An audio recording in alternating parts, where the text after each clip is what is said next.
siempre habla con la razón y la experiencia que lo caracteriza.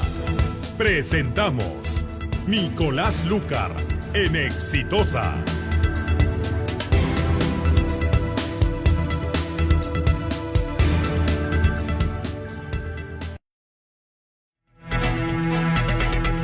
Hablemos claro y hablemos de impunidad, porque ahora estamos hablando de corrupción, pero la corrupción no solamente existe, sino se multiplica, sobrevive, se proyecta gracias a la impunidad.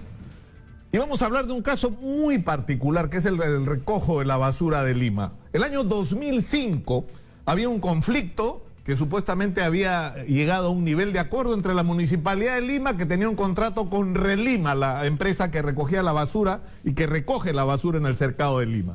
Se reclamaba una deuda de aproximadamente 35 millones de soles, y cuando se llega a un acuerdo para pagar esa deuda de 10 años, de repente aparece en el medio una empresa Comunicore, a la cual Relima le cede sus derechos sobre la deuda, y por arte de magia la empresa cobra en una los 35 millones. Pero lo increíble es que le paga a Relima 15. Es decir, que la empresa que reclamaba la deuda con 15 se quedaba tranquila y se acababa el problema. Y se levantaron como 20 millones de soles de los nuestros, de la Municipalidad de Lima. Se creó ahí un monstruito, un fantasma, que además se creó para cobrar y desapareció después de cobrar, después de haber repartido, por supuesto, convenientemente el dinero. Pero lo increíble no es eso. Lo increíble es que nadie fue preso. Se declaró al final, el año pasado, que todo había prescrito, que ni el señor Castañeda, nadie es responsable. Entonces, pero el problema, ¿cuál es? Que como ocurre esto y es impune, es decir, nos roban y no pasa nada, la empresa Relima, que ahora se llama Innova, termina su contrato con la Municipalidad de Lima el año 2015. Y en ese contrato se establece que al terminar, es decir, el 2015, los camiones pasan a propiedad de la municipalidad.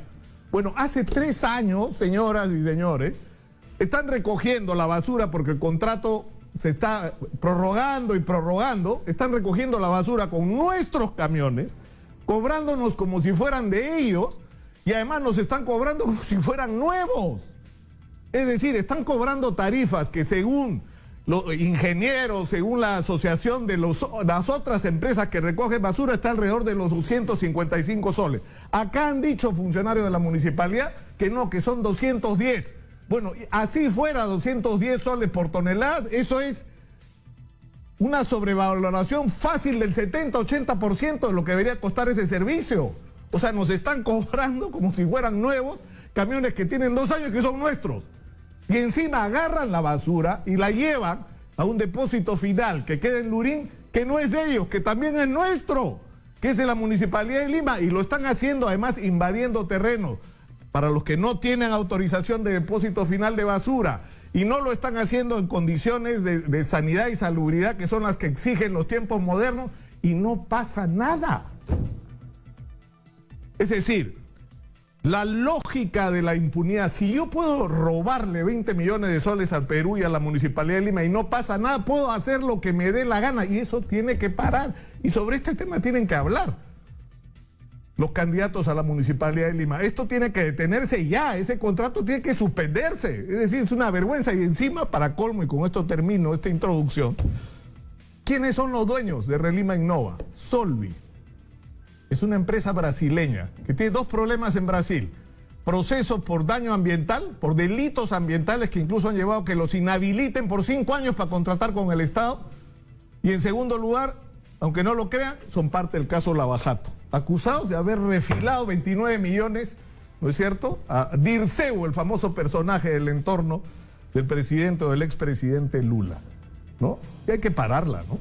Y hay que pararla. Soy Nicolás Lucar, esto es Exitosa. Estamos en el 95.5 de la FM, estamos en todo el Perú. La pregunta del día de hoy: ¿dónde está nuestra pregunta? Se me ha perdido la pregunta, señor Madariño. ¿Dónde? Acá está. No, no la tengo, ahí está, a ver.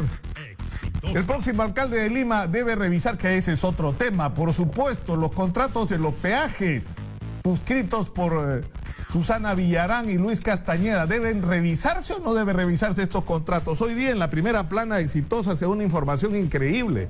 Estamos pagando, hasta ahora en 5 años se ha recaudado 2.500 millones de soles. La pregunta es: de esos 2.500 millones de soles, ¿cuánto ha sido costo? ¿Cuánto ha sido obras y cuánto ha sido utilidad?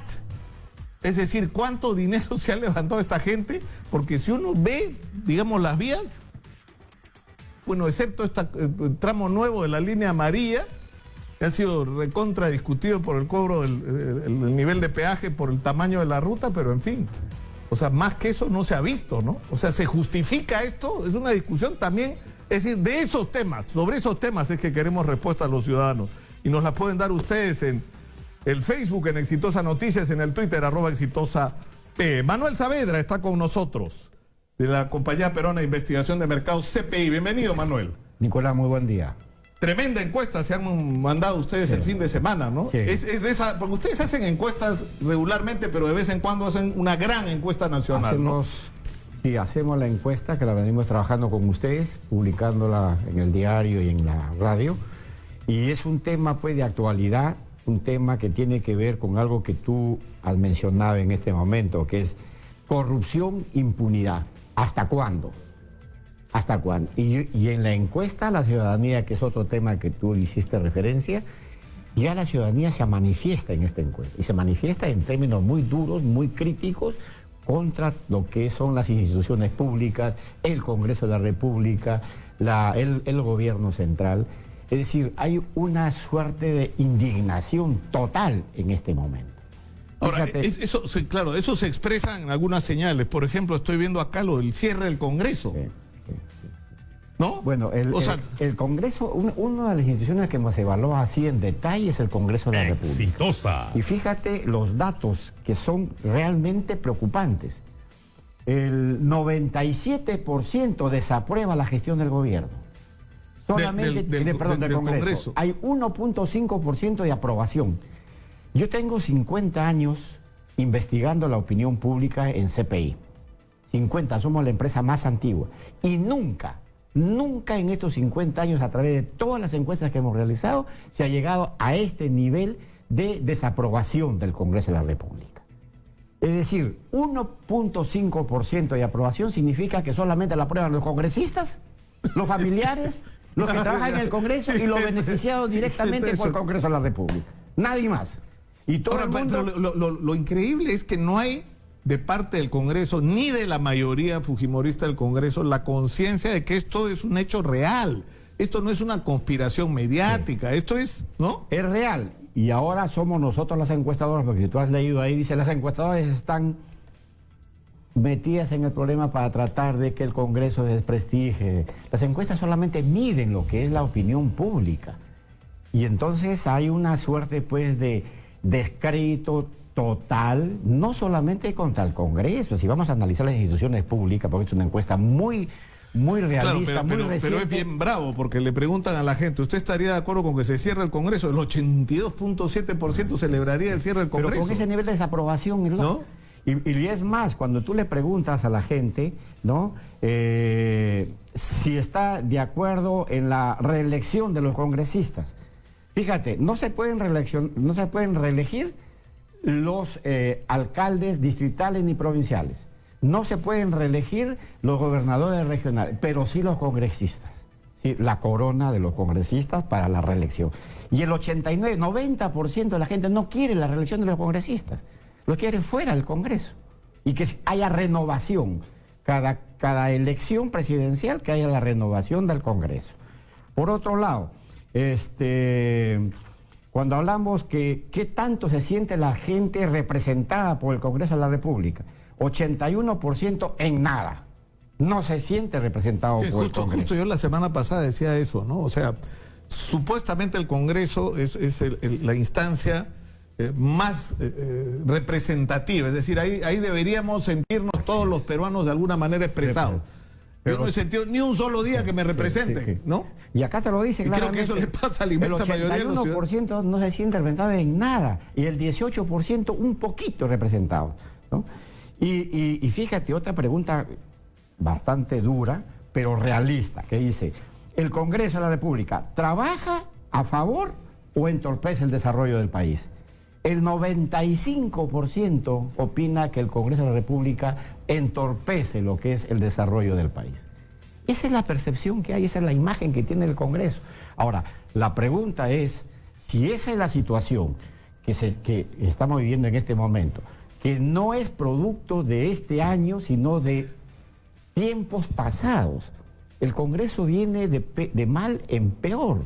Entonces, la pregunta es, en este momento, ¿cuál es la solución a futuro? Claro, porque eso te enfrenta, y es increíble cómo la historia se repite. Esto me hace acordar a los tiempos previos del golpe del 5 de abril, ¿no es cierto? Donde Fujimori disolvió todo simplemente y se amparó en un sentimiento parecido de descrédito, de desgaste, ¿no? El problema es que esta situación te puede llevar digamos, a repetir los errores y las barbaridades que hicieron en el pasado, o a una real renovación de la clase política, que es lo que debería ocurrir, ¿no es cierto? O sea, y que las manifestaciones que hay ya se están dando en la calle a nivel de varios lugares del país, que este 83% que te dicen, oye, estoy de acuerdo en que se cierre el Congreso, que tomen fuerza.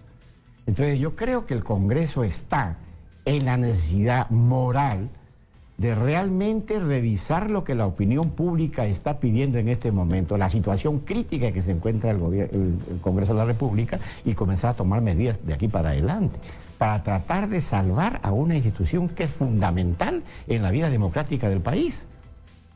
Ahora, está aprovechando con inteligencia Martín Vizcarra, el presidente, esta situación, ¿no es cierto? O sea, porque está tomando iniciativas que le han permitido subir en las encuestas, pero por otro lado que la gente vea con simpatía sus iniciativas. O sea, 91.3 está de acuerdo con la propuesta de que no haya reelección, ¿no es cierto? Sí.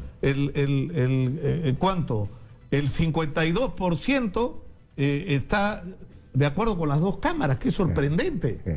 Porque hasta hace poco tiempo, ahora, esa explicación tan simple no va a costar más, y van a ser de los 130, 30 senadores y 100 diputados, es como que ha tranquilizado a la gente que no le gusta que en el Congreso se dilapide dinero, digamos, ¿no?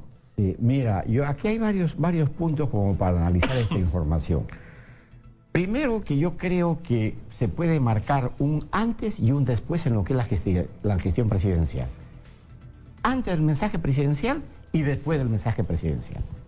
Antes del mensaje presidencial tenías a un gobierno, a un presidente muy amarrado, muy maniatado, ¿no? Por parte del Congreso, por parte también de la opinión pública, y a partir del mensaje presidencial como que ha marcado ya, primero marcó una distancia con el Congreso de la República, y segundo, una aproximación bastante más fuerte con lo que es la población, ¿no? A tal punto de que ese porcentaje de aprobación que en julio, antes del discurso presidencial, fue de 26%, ha subido al 40%. Es decir, hay una sintonía mayor con la ciudadanía. ¿Y cuáles son los logros que se ven después del mensaje presidencial para explicar ese incremento, ese 40%? Mira, primero, el proponer el referéndum. La no reelección de congresistas. Y segundo es la lucha contra la corrupción. Un poco que se ha puesto la bandera de luchar contra la corrupción. Y como el problema mayor en este momento, que es otro dato importantísimo de la encuesta, siempre hemos estado acostumbrados a decir que a nivel de la opinión pública el problema principal del país es el problema de la delincuencia, el problema de la inseguridad ciudadana. En este momento, Nicolás, la encuesta lo dice, es la corrupción. Claro, por eso, o sea, pero eso es otra cosa que tampoco entienden los congresistas. O sea, el presidente se ve con punche planteando el tema, incluso la situación de Chávarri, que ha sido tan cuestionada, o sea, ha hecho que tome una serie de iniciativas, ¿no es cierto? Así es. Como por ejemplo las denuncias ante el Congreso y todo lo que se ha hecho. Y llegas al Congreso, y en el Congreso de la República, la Comisión Permanente no tiene quórum, o la Comisión correspondiente no tiene quórum para discutir, porque los señores tenían cosas más importantes que hacer. Entonces, el país entero está viendo eso. O sea, la gente quiere justicia y de repente el Congreso de la República no tienen tiempo, ¿no? Están ocupados en otras cosas más importantes. Y no leen, pues, lo que es, no tienen la fotografía de lo que es la opinión pública nacional. Y si tú analizas ahorita, el 52% de la ciudadanía a nivel nacional te dice, el problema que más le preocupa ahorita al ciudadano común y corriente es la corrupción. De lejos ahorita el problema principal frente a lo que es la delincuencia. No es que la delincuencia ya se combatió, la delincuencia está ahí, la inseguridad ciudadana está ahí, pero por encima de eso se reclama ahorita acción contra lo que es la corrupción, la impunidad. Eso me hace acordar tanto, ¿sabes? No voy a olvidar nunca ese reportaje, ¿eh? De Fabricio Escajadillo sobre los adolescentes infractores, estos chicos que estaban metidos en bandas, incluso en sicariato. Y un mocoso que tendría pues 16 años, no tenía más, en un momento dice, si el alcalde roba P, ¿por qué yo no P? ¿Por qué yo no P? ¿Me entiendes? Sí. O sea, ¿cómo vas a combatir a la delincuencia en un país cuando quien te gobierna son delincuentes? O sea, parece broma, ¿no es cierto? Sí, Nicolás, pero fíjate, la encuesta es una encuesta muy completa y que mide temas de mucha actualidad. Cuando hablamos de instituciones públicas, porque no solamente es el Congreso de la República, no solamente es el Congreso. No se salva una. No se salva una. Bueno, todo ese tema de la corrupción. Se salvan los medios de comunicación y las Fuerzas Armadas. ¿No? Sí, pero estamos hablando básicamente de instituciones que administran justicia. Claro. Por ejemplo, el Poder Judicial. El Poder Judicial, 97% de desaprobación, con una tendencia que va hacia arriba en desaprobación y hacia abajo en lo que es aprobación. 2% de aprobación. Tú puedes entender un país que se maneja con un Congreso de la República con 98% de desaprobación y un Poder Judicial 97% de desaprobación. Bueno, el Ministerio Público y el Ministerio lejos, Público, ¿no? También, 93%. 93. Y otras cifras preocupantes son el Jurado Nacional de Elecciones. Fíjate que estamos frente a un proceso electoral. Aquí a menos de 2 meses. Elecciones municipales, y elecciones fíjate, regionales. Yo que estoy siguiendo el tema de las investigaciones sobre las redes estas, todavía no se sabe todo lo que se va a saber sobre el Jurado Nacional de Elecciones, que va a ser demoledor, ¿no? Y es producto de lo que ha salido hasta este momento en términos. Y la OMPE, 70% de desaprobación prácticamente. Es decir, mira. Bueno, el Consejo Nacional de la Magistratura ni se diga. Como esto es un círculo que va abarcando diversas instituciones. Te decía, estamos frente a las elecciones municipales y regionales, donde tenemos que elegir a las autoridades municipales, autoridades regionales que tiene que ser el principio de lo que es el desarrollo del país. Por ahí debería comenzar lo que sea. Y fíjate lo que está pasando en las diversas encuestas que estamos haciendo, porque creo que somos la empresa que más estudios de opinión pública está haciendo sobre las elecciones municipales y regionales. Ahora, sí. Mira lo que se está dando. En muchos distritos de Lima, en muchas provincias del interior del país, el 50% aproximadamente de los electores o te dicen que van a votar en blanco, que van a viciar su voto, o no saben en este momento por quién van a votar porque no les interesa la elección del municipal. Que hay un descreimiento total. ¿Por qué? Porque es demasiada decepción, porque elige gente que te promete cualquier cosa. El otro día a mí me llamó la atención, yo he empezado a entrevistar candidatos, ¿no es cierto? He entrevistado a Dieter Columbus, a Daniel Urresti, entrevisté a Esther Capuñay, voy a seguir entrevistando a todos los candidatos de Lima y a los más importantes del país, hasta donde nos dé el tiempo, ¿no? Porque hay una cantidad de candidatos que es brutal. Pero Esther decía una cosa que a mí me pareció significativa el otro día, ¿ya? Decía, escúchame, todo el mundo promete todo y todos al final, o sea, en Lima ya se sabe lo que hay que hacer. Hace rato que sabes lo que hay que hacer en seguridad, en basura, en tráfico, hace rato que se sabe lo que hay que hacer. El problema es que todo el mundo te ofrece eso y a la hora que llega el gobierno municipal, entonces al final termina siendo ya una decisión de en quién diablos podemos confiar en este país. Y eso es lo que está pasando ahorita, ¿no? Y se llega, ¿A quién podemos depositarle la confianza y tener la tranquilidad que no nos va a traicionar? Así es. No, por eso fue la campaña en México de Andrés Manuel López Obrador, que ha sido brutal, ha ganado, o sea, la suma de todos los candidatos juntos no lo alcanzaba. Y su campaña fue bien simple, yo no los voy a traicionar. Fíjate, si tú, tú revisas... Decía, yo no voy a robar, no les voy a mentir, pero sobre todo no los voy a traicionar. Mira... O sea, esa así... como lemas básicos de la ética política, digamos, han sido brutales para ganar el respaldo de la gente, ¿no? En elección, esta va a ser es una elección muy sui generis, porque en elecciones pasadas, a estas alturas, tú ya tenías un candidato que ya estaba muy despuntado del resto de candidatos, ¿correcto? Y tenías un segundo por ahí que le seguía los pasos. Ahora, hermano, Lima está para cualquiera de los 5 o 6 principales candidatos, porque tienes un 50% de votantes, de electores que no les interesa ahorita las elecciones. O sea, si las elecciones no fueran obligatorias, ¿cuánta gente iría a votar? Esa es la pregunta que yo me hago. ¿Cuánto sería el ausentismo? Claro, pero ahora que dices, por ejemplo, recordábamos el otro día la campaña de Lucho Castañeda. Sus 2 ejes de campaña fueron el tren. ¿Te acuerdas del tren? El tren.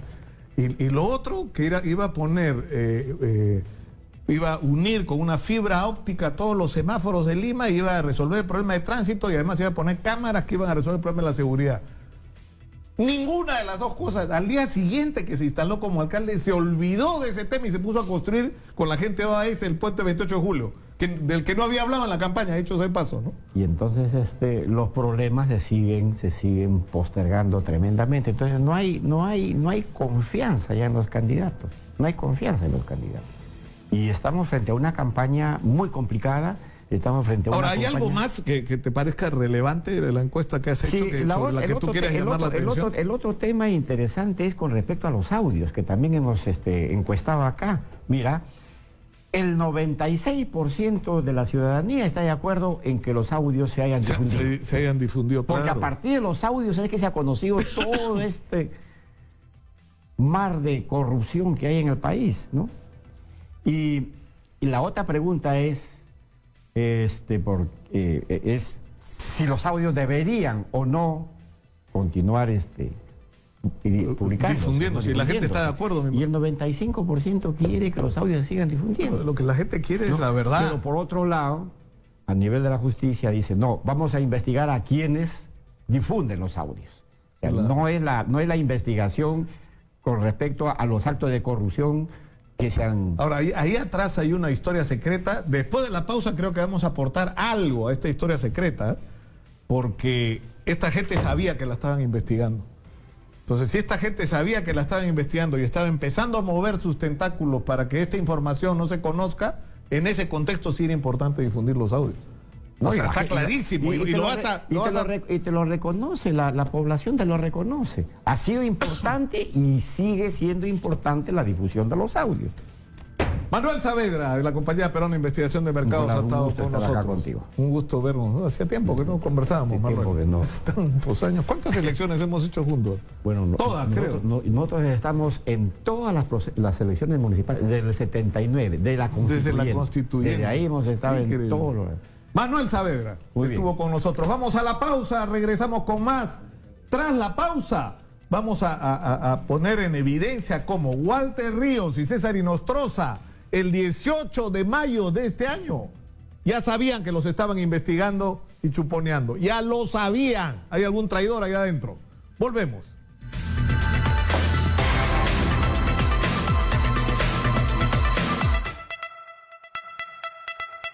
Ya regresamos con Nicolás Lúcar en Exitosa.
programa llega a ustedes gracias al auspicio de King Cronuts, el café que rompe con lo tradicional, renueva lo artesanal y mantiene ese toque hecho en casa. Te invitamos a que pruebes nuestras originales Cronuts, la fusión perfecta entre un croissant y una donut, pero además hamburguesas, ensaladas, helados y más. King Cronuts Café, visítanos en cualquiera de nuestros 3 locales. José Leal, 1494 en Lince, Enrique Palacios 370 en Miraflores y Javier Prado Este, 6210 en La Molina. Pide tu delivery llamando al 471-0527 y síguenos en el Facebook. Te esperamos. Y este es otro mensaje de nuestro auspiciador. Estudiar en la Universidad Peruana de Integración Global UPIC te permite trabajar en lo que te apasiona con sus 5 carreras profesionales: Ingeniería de Sistemas, Marketing y Negocios Internacionales, Enfermería, Derecho y Ciencias Políticas e Ingeniería Civil. El examen de admisión se realizará el día 30 de septiembre. Para informes e inscripciones, puedes llamar al 275-0500. Repito, 275-0500.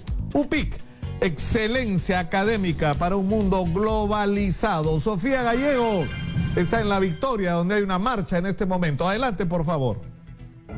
Bien, gracias compañeros. Información en vivo desde el distrito de La Victoria, donde a estas horas comerciantes, también trabajadores, vecinos de este distrito vienen marchando contra la corrupción. Gran cantidad de personas presentes del Emporio de Gamarra, de mercado mayorista de frutas y de mercado minorista Exparada. Nos acompaña Diógenes Alba, bienvenida exitosa.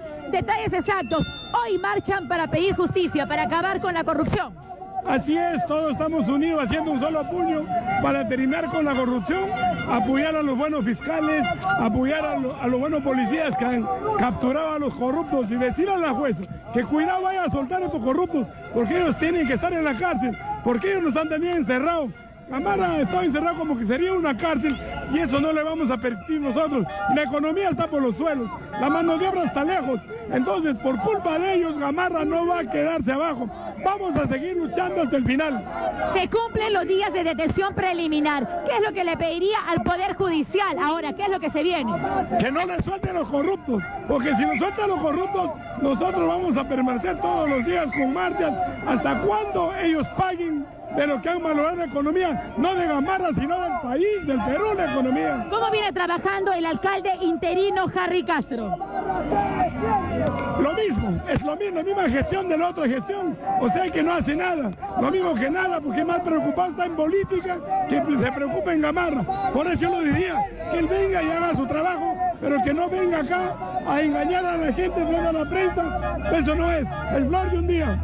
Bien, hemos escuchado a Diógenes Alba, precisamente dirigente del Emporio de Gamarra, indicar que a lo largo de la avenida Huánuco gran cantidad de efectivos policiales con escudos ante cualquier manifestación que se pueda presentar, en este caso algún tipo de enfrentamiento. Indicar además que todo este recorrido va a ser a lo largo de la avenida Huánuco. Posterior a ello se tomará la avenida 28 de Julio, vía expresa hasta llegar a Palacio de Justicia. Informó Sofía Gallegos para Exitosa.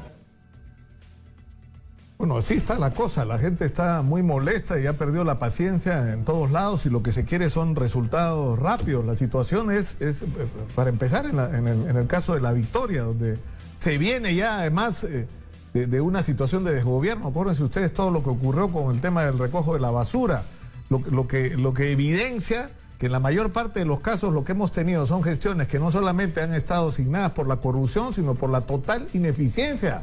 Son una banda de incapaces, ladrones e incapaces, eso es lo que hemos tenido y lamentablemente en algunos casos seguimos teniendo. Está con nosotros el doctor Pedro Angulo, que es parte de la comisión que está evaluando, interviniendo la Corte Superior de Justicia del Callao. Pedro, bienvenido. Muchas gracias por la invitación. Yo quería que empecemos, no sé si nuestra producción lo tiene listo, un material que acaba de publicar el portal Político Digital, del que dicho sea de paso soy parte, que tiene audios que sí son significativos, porque ya a estas alturas, ¿no es cierto? Ya circula casi cualquier cosa, pero fíjense esto que ocurre, por lo que entiendo, el día 18 de mayo. Esto fue publicado esta mañana por Político Digital. Hablan César Inostroza y Walter Ríos. Escúchenlos. Ahí está. Sí. Hola, hermanito, disculpa la molestia. Tranquilo. Me has preocupado un poco, sino que estaba haciendo unas cositas No, a la hora que puedas, hasta antes de mediodía, porque yo voy a trabajar mediodía nomás. Ya, sí, hoy día también viajas. No, mañana yo. Ya. Mañana. Pero no sé, me has preocupado, es algo contra mí, no sé. No, por eso te voy a informar personalmente, porque en la noche había una reunión en mi casa, y es bueno coordinar acciones contigo. ¿Ya? Ah, ya. Acciones propias de siempre, ¿no? Sí, ven nomás a mi despacho, yo salgo de la audiencia y por conversar, porque es urgente. ¿Eh? Ya, hermano, ya. Listo, ya. tranquilo. Voy a hacer una cosita, termino y voy. Ya, no, cuando te desocupe, ¿cuánto? No hay nada del Callao, ¿no? Compadre, ven, por teléfono no podemos hablar. Ya. Esa es una, porque hay otra que habla, es decir, están tan desesperados que la esposa de Walter Ríos llama a César Inostroza. Ah, wow. Y yo no sé si podemos poner esa, ¿la tenemos ahí? En un ratito lo vamos a poner. Desesperados. Y esto es el 18 y 19 de mayo. Sabían que los estaban investigando. Lo sabían. Entonces, eso es, en ese contexto, o sea, al final vamos a saber qué pasó con los audios, ¿no es cierto? ¿Cuál fue el momento en que estos...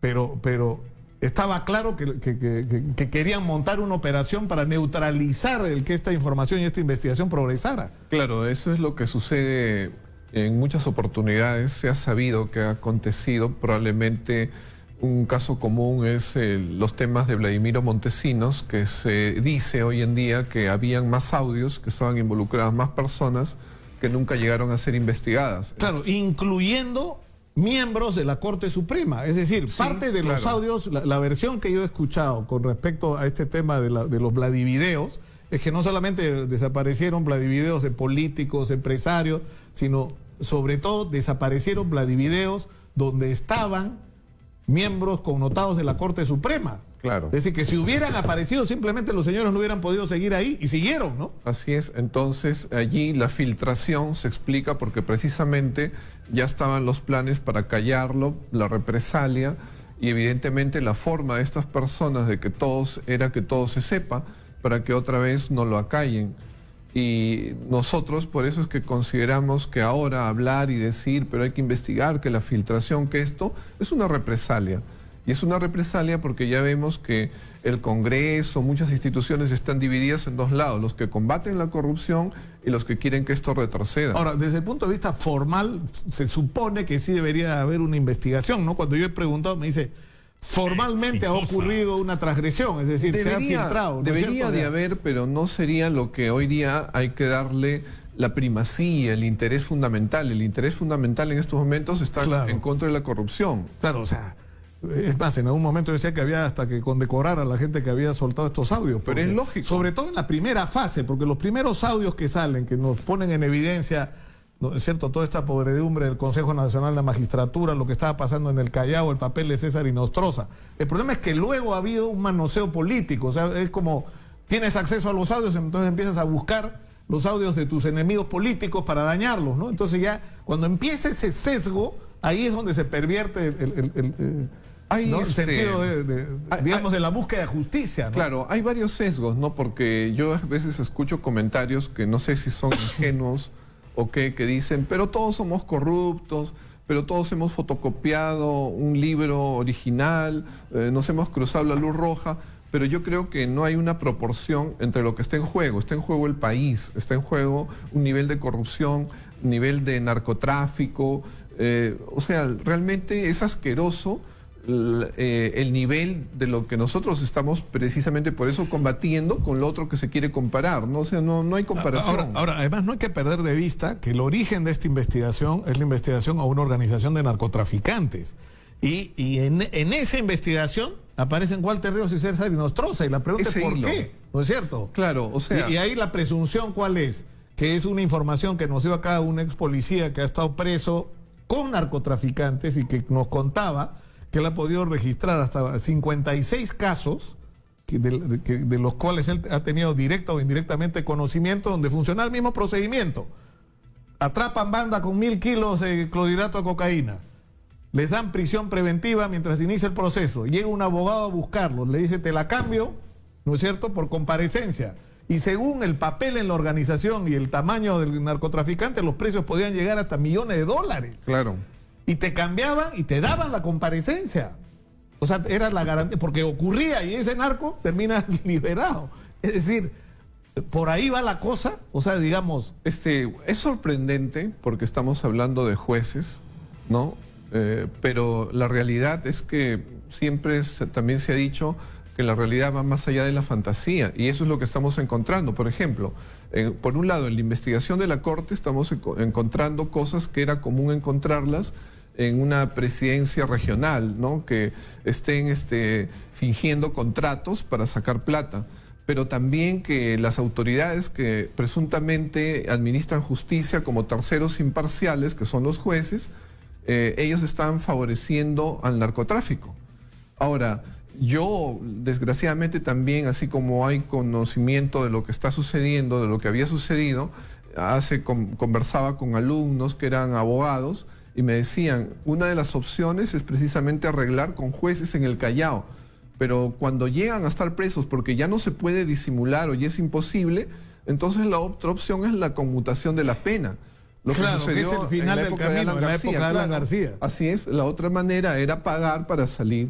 O sea, la desgracia es que nosotros... O sea, es toda una escala que debe tener hasta tarifas, es decir, desde el arranque, donde estás con prisión preventiva y te la canjean por comparecencia, sales con comparecencia y te mandas mudar. Por eso es que ocurre, no solo con narcos, por eso yo creo que hay que ser reiterativos en este punto. A cada rato, y la gente que sigue los medios no me va a dejar mentir, a cada rato nos hemos enfrentado con situaciones donde un delincuente aparece baleado o capturado en un asalto y resulta que el señor debía estar preso. Entonces nadie entiende cómo si hace un año lo metieron preso por participar en una banda o por estar metido en narcotráfico, en sicariato, en lo que fuera, y el señor en vez de estar preso está libre. Y eso ocurre porque pagó por eso.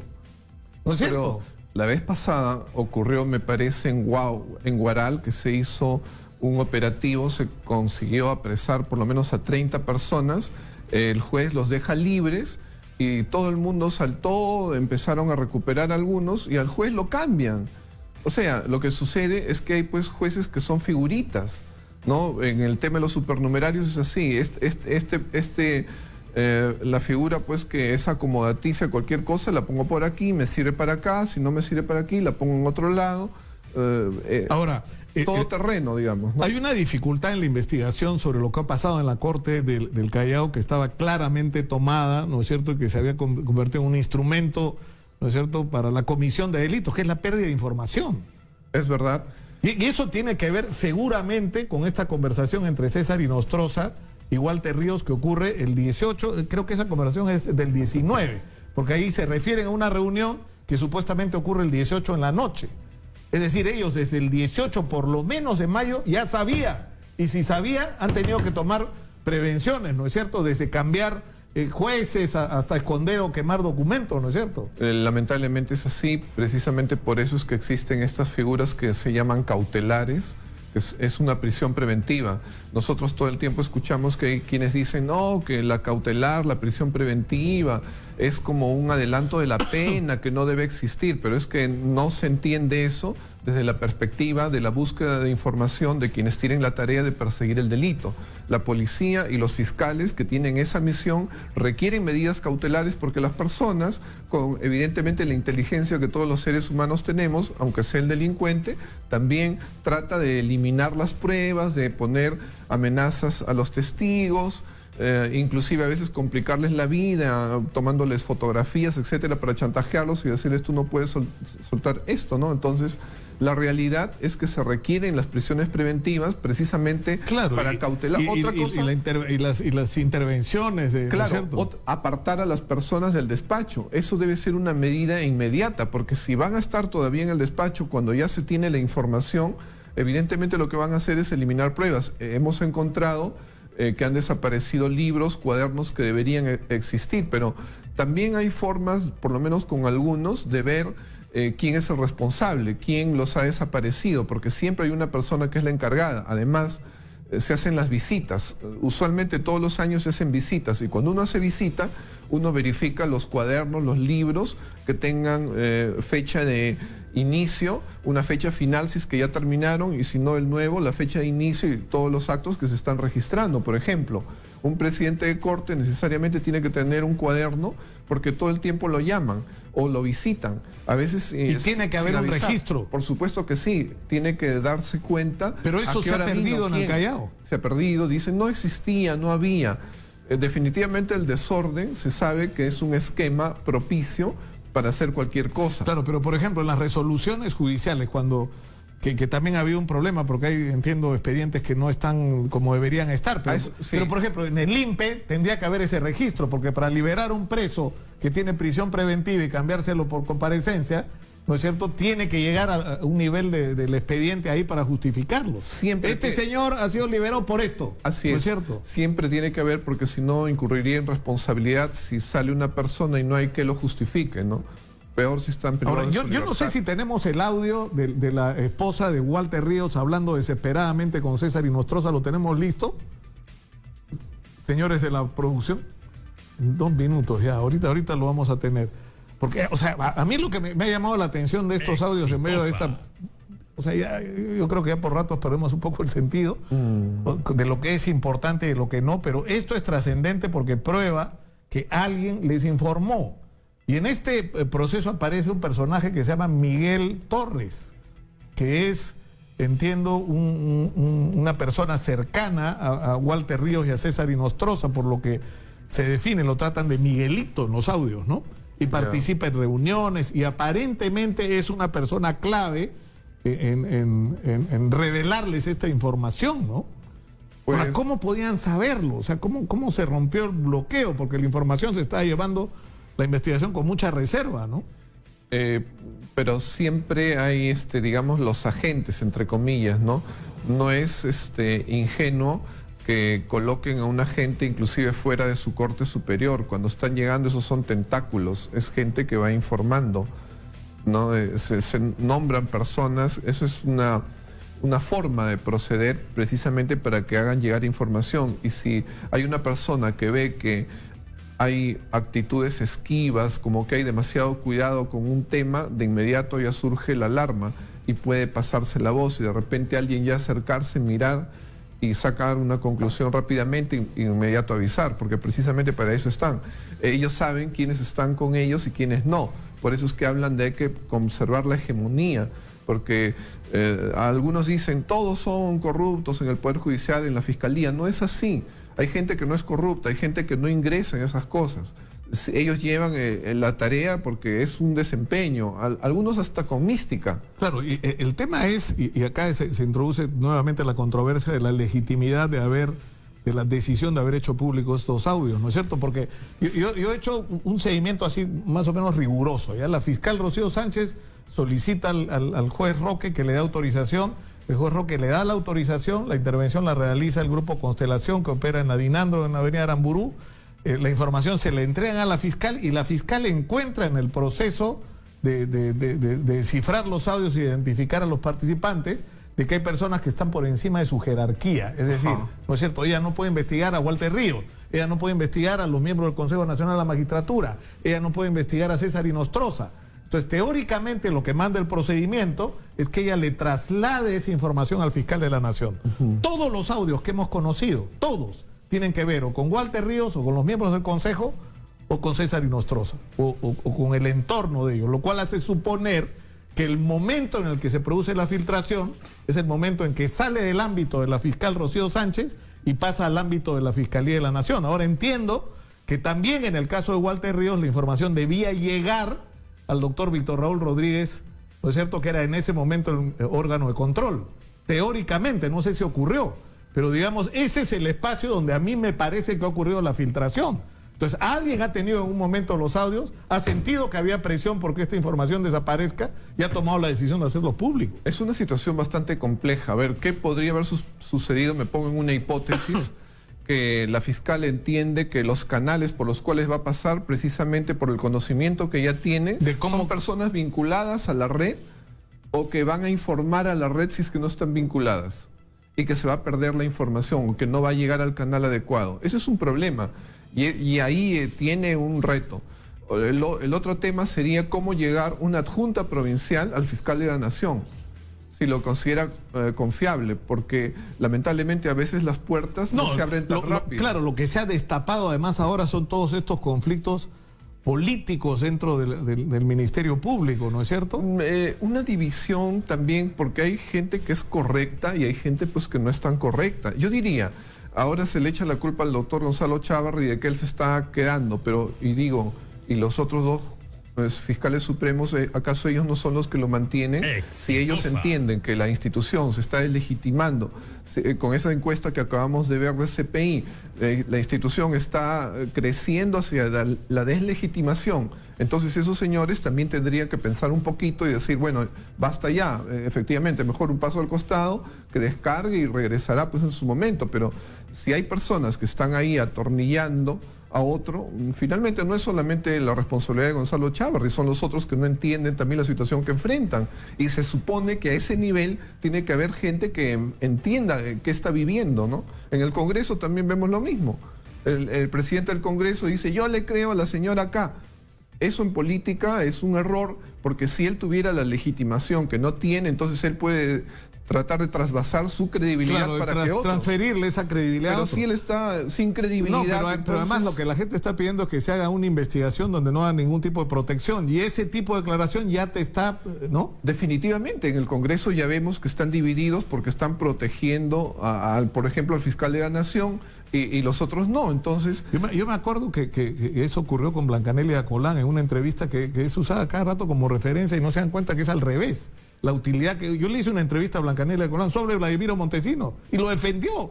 La fiscal en la Nación. O sea, esa era la evidencia del vínculo, y a la hora de procesar a Blancanelia Colán fue determinante. Sí. ¿No es cierto? Para su... Es decir... Pero yo recuerdo también que ella decía, pero yo no soy la que me mantengo en el cargo. Si se tiene que cambiar, son otros los que deben de decidir si me cambian. Yo recuerdo algo más o menos así, decía ella. Tenemos, esta es la conversación que ha publicado esta mañana Político Digital entre la esposa de Walter Ríos y César Inostroza. Vamos a escuchar. Aló. Sí. Doctor, buenas noches. Habla Marixa. Sí, doctor, hola. ¿Cómo está, doctor? Doctor, ¿está complicada la situación? Bueno, no, yo no sé nada, no estoy muy en detalle, solo es un asunto genérico nada más. Creo que no hay que dramatizar la cosa, hay que tomar cuidado, pero hay que esperar. La otra semana debe haber alguna novedad. Correcto. Ya. Es muy genérico, no.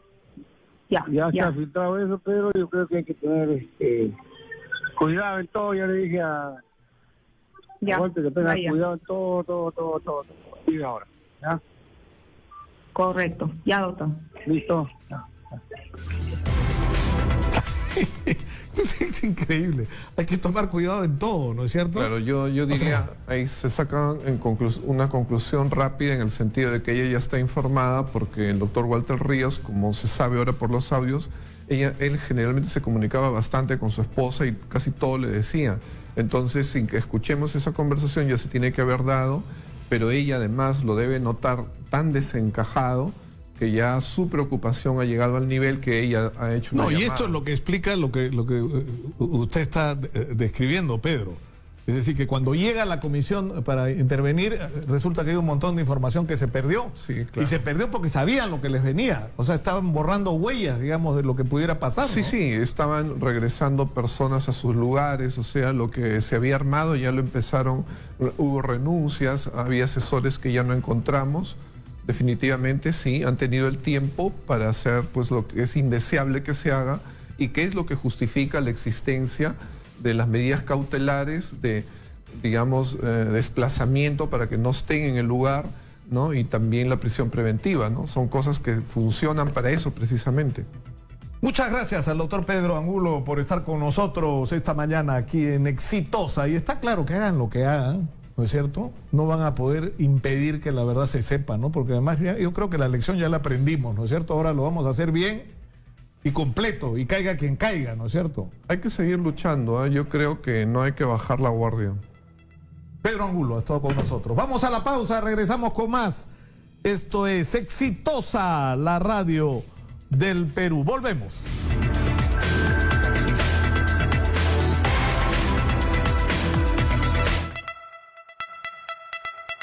Ya regresamos con Nicolás Lucar en Exitosa.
En Exitosa, la temperatura. En Lima, 16 grados, en Tarapoto, 29 y en Trujillo, 18 grados, 11 y 5.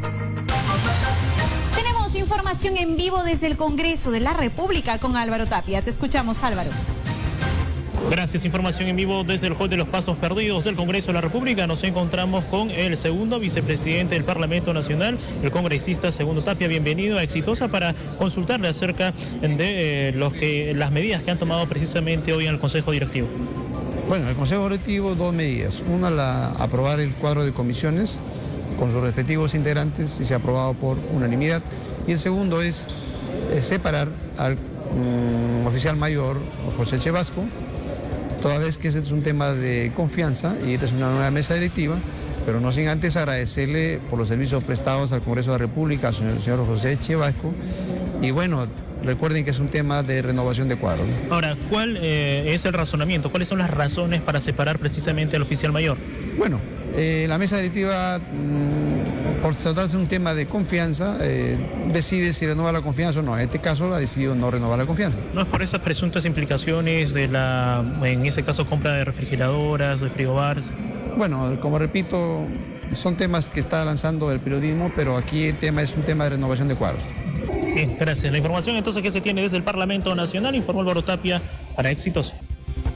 Tenemos más información desde San Borja con Erika Rado. Te escuchamos, Erika. Gracias, buenos días, información en vivo. Nosotros nos encontramos en los exteriores del Ministerio de Cultura, hasta donde ha llegado pues gran población de diferentes zonas de nuestra capital que hasta el momento no cuentan con el servicio de agua. Vamos a conversar con el señor Macedo Moreno, él es de Cieneguilla, nos comenta que usted, por ejemplo, la población de Cieneguilla son 20 pueblos que hasta el momento no cuentan con agua, más de 25.000 pobladores, nos comenta. Claro, porque el esquema Cieneguilla comprende más de 20 pueblos. Entonces el proyecto se está demorando más de 9 años en realizar. El expediente está demorándose más de 9 años en sacar la resolución completa. Está incompleto porque falta la expropiación de pozos para perforación del agua, falta para la construcción de los reservorios. Hay documentos que están en trámite y no le dan el curso. ¿Y de quién depende esto? Depende de SEDAPAL y el Ministerio de Vivienda, que no agilizan porque dicen que van a sacar resoluciones nuevas, ejecutivas, y hasta el momento no estamos viendo nada. Ahora, ¿cómo están haciendo ustedes? ¿Tienen que comprar el agua? ¿Qué es lo que hacen para abastecerse? Se compra de cisternas, a 2 soles se encuentra el cilindro. Semanalmente se paga hasta 200 soles, 300 soles de agua. Están pagando más que las personas que realmente tienen agua potable. Están pagando muchísimo más. Claro, por poblaciones que no tienen los servicios básicos, como Huaycán, 60 años, y otro pueblo de 35 a 40 años. Muchas gracias por conversar con Exitosa. Hay que indicar además que toda esta movilización, estamos hablando pues de centenares de pobladores que están desplazándose por la avenida Javier Prado. Es la información, Erika Rado, para Exitosa. Exitosa está en Conexión Nacional. Tenemos información desde la región Cajamarca con Martín Alvarado. Te escuchamos, Martín. Gracias por el pase de información en vivo desde Cajamarca. El INPE ha reportado que hay 8.430 internos en el país por delitos de violación sexual. Director, ¿cuál es la situación en Cajamarca? Bueno, en Cajamarca, acá tengo el apunte, tenemos 419 internos por violación y actos contra el pudor, ¿no? De los cuales por violación son 377 y de actos contra el pudor 42. Director, en este caso, ¿cuál es la población que en los próximos 10 años saldría en libertad en el penal de Huacariza, en Cajamarca? Tenemos un aproximado de 251 internos que salieran dentro de los 10 años. Director, ¿esta cifra se ha incrementado en los últimos años, considerando que Cajamarca es una de las ciudades con mayor cantidad de internos por violación sexual? Así es, ¿no? Como le digo, de los 419... tenemos 357 que son de Cajamarca y 62 son que han sido traídos de otros penales. Estos vienen de diferentes destinos del norte del país y de otros departamentos del Perú. Así es, son 62 y de Cajamarca, netamente de acá, son 357. Director, ¿cuenta con un psicólogo para el tratamiento de estos internos, el penal de Huacariz? Así es, ¿no? Contamos con un psicólogo, una asistente que está en perenne. Sé que es poco personal, ¿no? Y estamos trabajando en eso para que venga más personal, ¿no? Informó desde Cajamarca Martín Alvarado. Adelante, compañeros en estudio. Exitosa Perú. Más información del interior del país. Desde Puno nos informa Juan Quilca. Muchas gracias. Información en vivo desde Puno para Exitosa. Tras un operativo de rutina, el personal del Instituto Nacional Penitenciario encontró un celular en el interior del establecimiento penal Juliaca, ex La Capilla.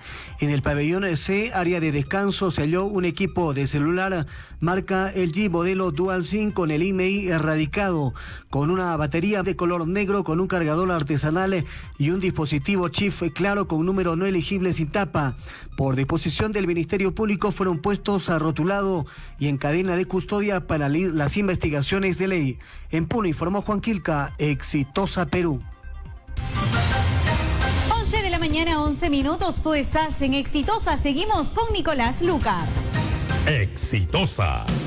Esta y otras informaciones usted las puede leer en Diario Exitosa con un lenguaje claro, directo y objetivo. Hoy en nuestra portada, peajes en la mira. Exigen revisar contratos suscritos por Susana Villarán y Luis Castañeda. Diario Exitosa te informa con la verdad a solo un sol. Suscríbete a nuestro canal en YouTube. Exitosa Noticias.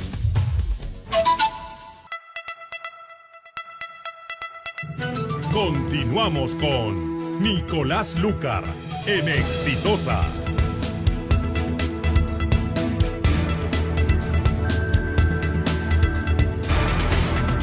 Este programa llega a ustedes gracias al auspicio de King Cronuts, el café que rompe con lo tradicional, renueva lo artesanal y mantiene ese toque hecho en casa. Te invitamos a que pruebes nuestras originales Cronuts, la fusión perfecta entre un croissant y una donut, pero además hamburguesas, ensaladas, helados y más. King Cronuts Café, visítanos en cualquiera de nuestros 3 locales. José Leal, 1494 en Lince, Enrique Palacios, 370 en Miraflores y Javier Prado Este, 6210 en La Molina.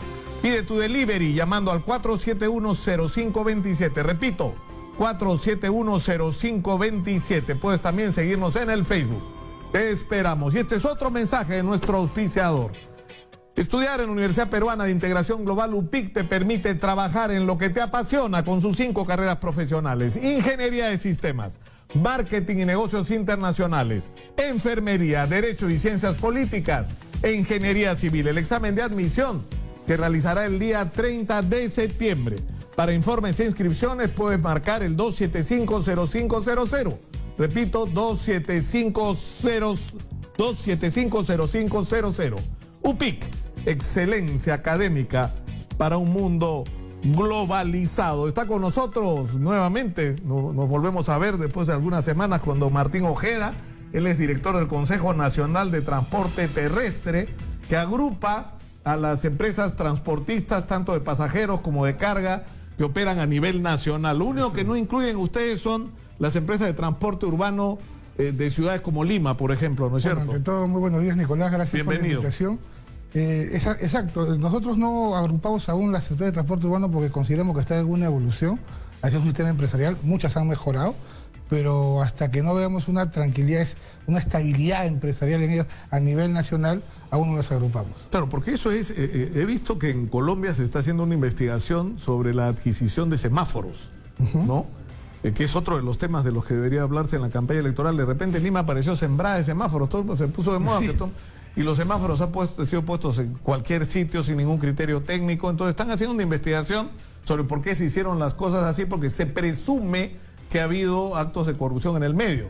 Ahora, otro tema tiene que ver con lo que usted acaba de referir, es decir, en las ciudades como en Lima se han dado concesiones a gente que tiene la característica de ganar concesiones, porque no tiene ningún vehículo. Son afiliadores. Claro, o sea, ¿cómo hacen? O sea, ganas una licitación para tener una ruta y no tienes un solo vehículo. Exacto. O sea, ¿qué tienes? La palanca para ganar la concesión. Se hizo una tesis muy interesante en la Universidad Católica, pero hay que reconocer que del 100% de empresas de transporte urbano, pongamos un 60%, han mejorado sus servicios, han comprado ómnibus, están disminuyendo su accionariado para ser empresarios y ser un grupo o grupos familiares, y no, pues tú ibas a una empresa y encontrabas 1000 accionistas, 500 accionistas, era un caos, era imposible, cada uno prefería salir a su hora, discutir el precio, no le importaba qué hora salía y se armaba el caos en la ciudad de Lima, ¿no? Claro, bueno, que estamos viviendo hasta ahora. Sí, claro. Ahora,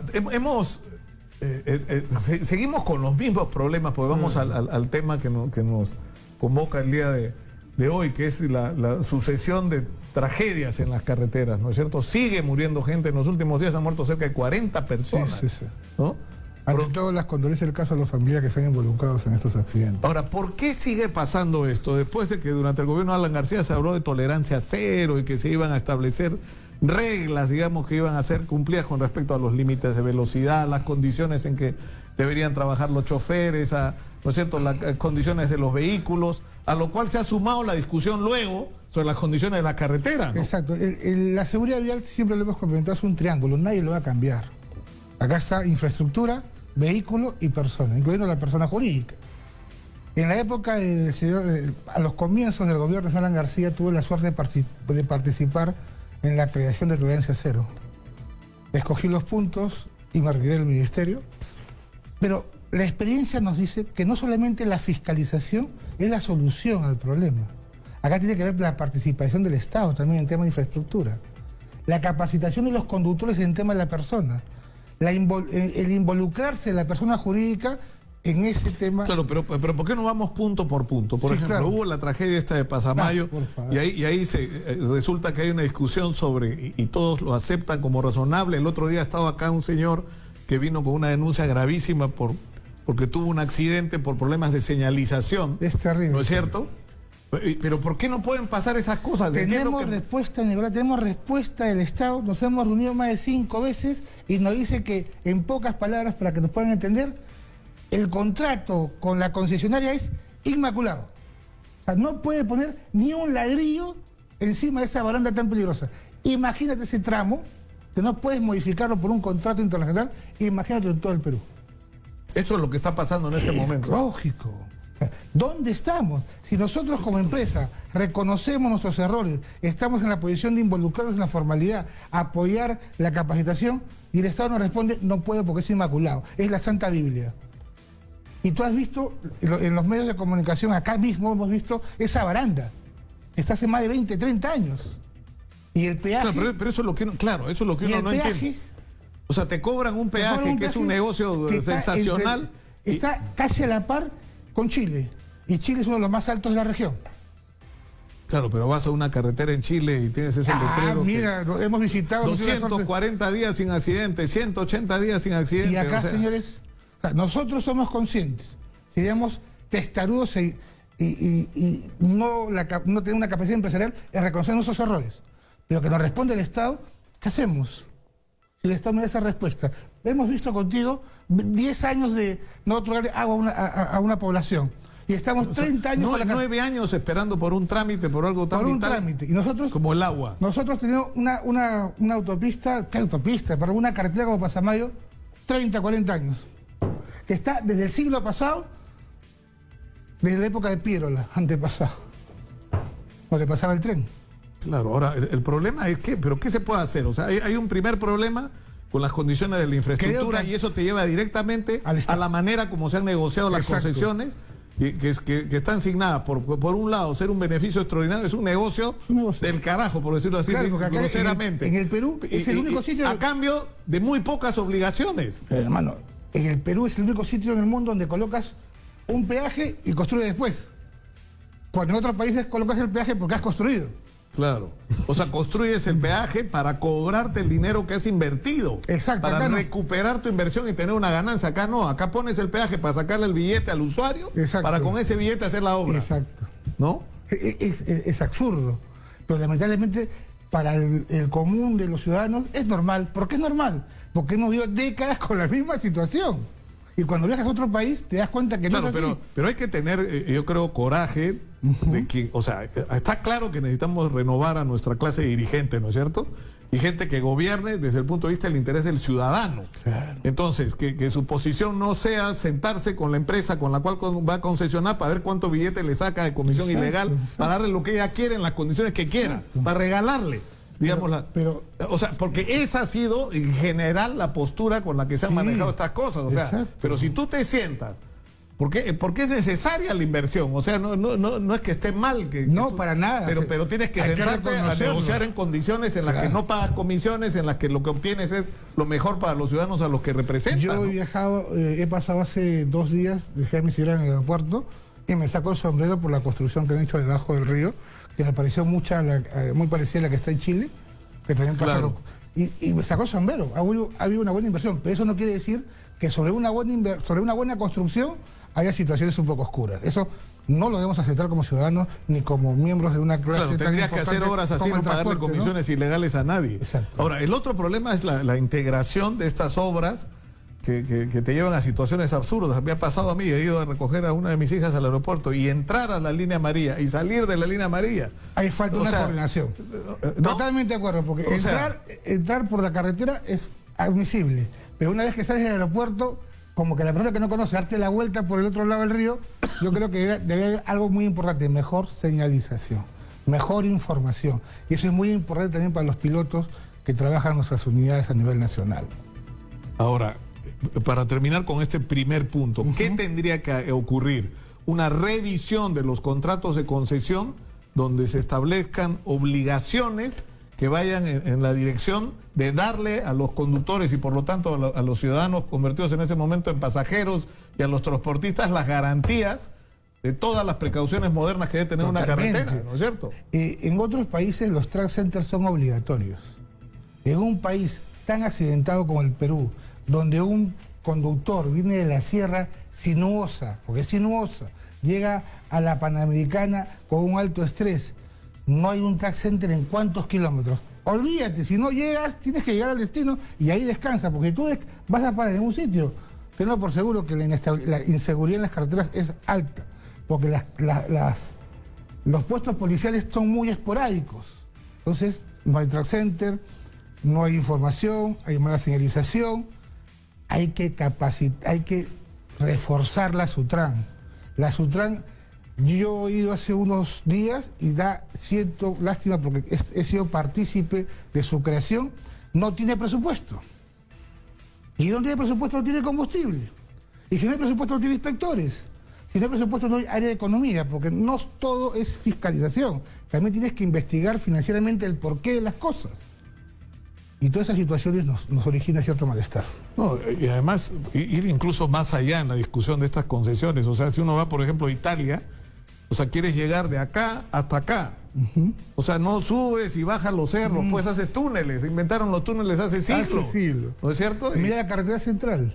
Creo que es parte de lo que creó Enrique Meis. Entonces, ¿dónde estamos? No da más. No da más. Los camiones han evolucionado de los años 40, de los Ford, de los Dodge. ¿Tú crees que un camión, cuando da una curva, no origina un gran porcentaje de accidentes y no tiene dónde pasar? No hay otro sitio donde pasar. Pero yo creo que el Estado debe recapacitar y el Congreso apoyar normas que revisen los contratos. Porque si el Estado tampoco tiene dónde agarrarse para la revisión de los contratos, simplemente nadie hace nada y los lobistas son los primeros en ganar acá. Porque ellos quieren mantener el establishment, ¿para qué? Para seguir ganando, para seguir teniendo ese tipo de inversiones. Y sinceramente da mucho que desear. Ahora, esto es un punto. El otro punto es, digamos, el tema de las condiciones de las flotas, del cuidado que se está teniendo, ¿no es cierto?, con respecto a las revisiones técnicas. O sea, yo he ido el otro día a Ica y me he encontrado en la noche, conté por lo menos 30 camiones y no más, y algunos buses que no tenían luces, o sea, que eran un peligro realmente. La pregunta es, ¿cómo circulan esos vehículos? Ahí hemos tocado un punto que lo hemos comentado hace unos segundos. Falta de fiscalización, tanto policial como de Sutran, pero el tema de Sutran sí me preocupa por el tema de la inversión. No tienen presupuesto. Ahora, pongamos un ejemplo, el Callao. Tiene sus bemoles, pero vamos a ver cómo evolucionó en los últimos años. Pusieron área de fiscalización y tú pensabas 2 veces antes de pisar el Callao, ¿sí o no? Claro. Cambiaste tu chip. O sea, tú entras al Callao y bajas a 60. Entonces, o sea, obligatorio, ¿no? Y hasta menos. Claro, ¿por qué eso no lo podemos hacer a nivel nacional? ¿Por qué? ¿Qué intereses hay en no fiscalizar a algunas empresas? Hay que reconocerlo. ¿Qué intereses hay en no fiscalizar? O el contrabando que muchos de ellos llevan. Ahora, un último tema es este de los conductores. Sí.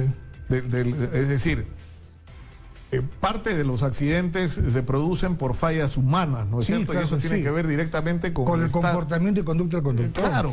Que son conductores agotados, que trabajan más turnos. O sea, ¿eso a dónde te lleva? También a la fiscalización, pero también a la responsabilidad de las empresas, ¿no? Hay un tema que no se ha tocado, se tocó en los últimos años por Agua Tibia y el Estado lo reconoció, pero hay intereses en el Congreso que dejan mucho que desear. Lo digo, tú sabes que no tengo pelos en la lengua, fue las famosas escuelas de conductores.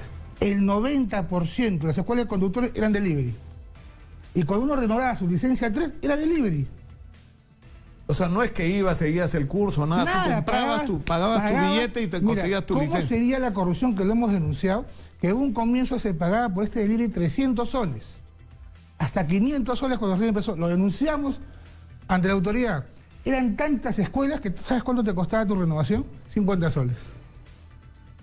Y últimamente existen algunos congresistas que se acercan al Ministerio de Transporte para que le vuelvan a dar facultad a las escuelas de conductores. Ahí estamos pagando los accidentes, porque en los últimos 10 años las escuelas de conductores renovaron licencia de conducir a personas que no tenían la capacidad para eso explica la impericia, ¿no es lógico. Y cuando tú vas al sistema, no hay muchos conductores con A3, porque están los urbanos, están los camiones, están los interprovinciales. Entonces le decimos al Estado, danos esa facultad que en las escuelas militares, los suboficiales, los que van a hacer servicio militar, sácales el A3, porque se ha demostrado en Argentina que ese tipo de conductores son responsables porque tienen una instrucción militar. Hasta ahorita. Claro, porque son gente más estructurada, Claro, más son gente acostumbrada a que una disciplina. va a una orden. Cuando hay reglas, las La cumple. respeta. Entonces, le solicitamos. Se hizo una reunión con todos los generales hace 4 años, hasta ahorita. Ahora, ¿por qué nos pasa esto? ¿Te has puesto a pensar? O sea, ya hay días que me canso porque damos vueltas alrededor de lo mismo. Está claro lo que hay que hacer. Claro. O sea, no es que tenemos que, a ver qué hacemos. No, señor, está claro lo que hay que hacer. El problema es que no lo hacemos, porque la gente que tiene en sus manos los resuelve. O sea, mira esto que ha pasado, por ejemplo. Hay que meter en la cárcel a toda esta gente del Consejo de la Magistratura, de los vocales, que están, ¿no es cierto? Y esto va al Congreso de la República y el día viernes no hay quórum. No hay quórum. ¿Cómo no va a haber quórum? El país entero está esperando que esto avance rápido. Y los señores... no me gusta mezclar las cosas porque tú sabes que yo soy secretario de la Asociación de Fútbol. Y yo me pregunto como Asociación de Fútbol, ¿cuál es el control de daños de la federación? Escucho los videos, escucho las denuncias, escucho la voz del señor Oviedo. Solicitamos la licencia, mínimo, la licencia, hermano, mínimo, para que no mezcles el fútbol. Absolutamente nada. Así estamos. Ahora, ¿qué se hace, no? Esa es la gran interrogante que creo que nos hacemos todos. O sea, si me preguntas a mí a qué partido me gustaría meterme en este momento, y te pregunto eso, ¡a ninguno! O sea, ¿cuál te provoca para comprometerte para... ¿En cuál puedes confiar? Dime algún congresista o algún postulante a la alcaldía que haya tocado un tema de seguridad vial. Uno. Dime uno. Claro, la pregunta es, ¿qué diablos hacen ahí? ¿Por qué entraron ahí? ¿Quién los puso? O fíjate la Comisión de Transportes, ¿qué norma que involucra la seguridad vial ha sacado últimamente? ¿O sirve para hacer lobbies para las combis? Ese es el tema. Eso es. Es que eso es. Eso es. Bueno, muchas gracias. Muchas gracias por estar con nosotros. Y vamos a hablar del tema del fútbol, ¿no? Porque esos Oviedo ya no se pasen, pues. No quiero ni hablar. Hay una broma, el último que se va a apagar la luz en la federación. Y va a ser Oviedo, ¿no? Oviedo va a estar ahí, con su vela, ¿no? Qué barbaridad, qué descaro, Dios mío. Martín Ojeda ha estado con nosotros. Nos vamos a Piura, donde está Martín Bereche con información de último... Percy Bereche, perdón, con información de último minuto. Adelante. Efectivamente, Nicolás Lúcar, el fiscal de la Nación, se encuentra en la ciudad de Piura, donde daba a conocer que sancionarán a 3 fiscales, entre ellos Ricardo Limber Cerro Sánchez y César Augusto Palacios Coma. Escuchemos sus declaraciones. En el caso de los fiscales que todavía no se ha investigado debidamente respecto a la implicancia en los ilegales, en el caso de los ilegales. Justamente estamos viniendo a hacer esa visita porque hemos recibido información en Lima, así como también un informe complementario del Congreso de la República, en donde se establece que efectivamente pues, se han cometido irregularidades y he venido personalmente a tomar cartas en el asunto. ¿Y qué medida va a tomar? No, ya mañana estoy llevando el informe y en Lima voy a tomar la decisión, porque va a ser drástica porque la cosa es muy grave. ¿Cuántos fiscales están involucrados? No, esos mecanismos tienen un procedimiento, ¿no? Sobre todo cuando son titulares, pero sí se puede tomar la decisión de inmediato. ¿Cuántos fiscales están involucrados, doctor? Por el momento, como ven, recién estoy llegando aquí a esta oficina especializada en corrupción de funcionarios. Hay 3 fiscales que tienen, hay elementos suficientes como para pronunciar. ¿Cuándo se está pidiendo la separación, doctor? Ajá, se está pidiendo la separación. Depende, si es un procedimiento regular tendría que ser un apartamiento, pero de todas maneras vamos a desligarlos de la función hasta que se esclarezca su condición. ¿Quedan suspendidos? No, mañana recién firmo el documento porque tengo que revisarlo, pero sí ya llevo la información porque me va a permitir tomar cartas en el asunto. ¿Cuántos fiscales, doctor? Por el momento 3. 3.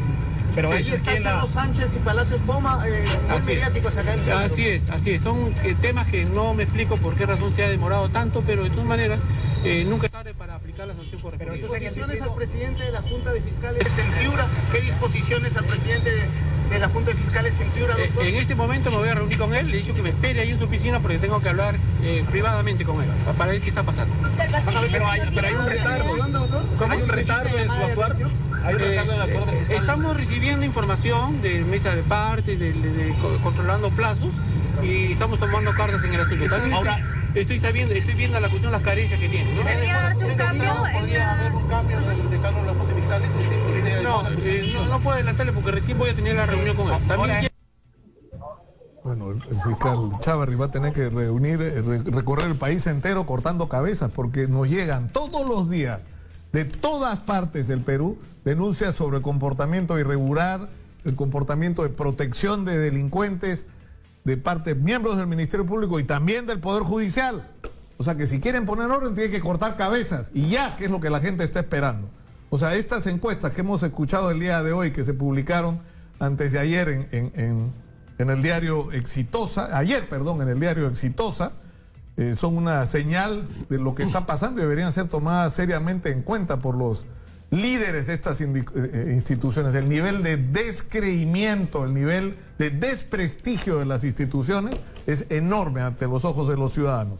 Antes de ir a la pausa, les recordamos que este programa llega a ustedes gracias a King Cronuts, el café que rompe con lo tradicional, renueva lo artesanal y mantiene ese toque hecho en casa. Te invitamos a que pruebes nuestras originales Cronuts, que son una fusión perfecta entre un croissant y una donut. Además, hamburguesas, ensaladas, helados y más. King Cronuts Café. Visítanos en cualquiera de nuestros 3 locales. José Leal, 1494 en Lince, Enrique Palacios, 370 en Miraflores y Javier Prado Este, 6210 en La Molina. Pide tu delivery llamando al 471-0527. Repito, 471-0527. Síguenos en el Facebook. Te esperamos. Vamos a la pausa. Regresamos con Ernesto Gamarra Olivares, ex congresista de la República, que está acá ya en los estudios de Exitosa. Con él volvemos.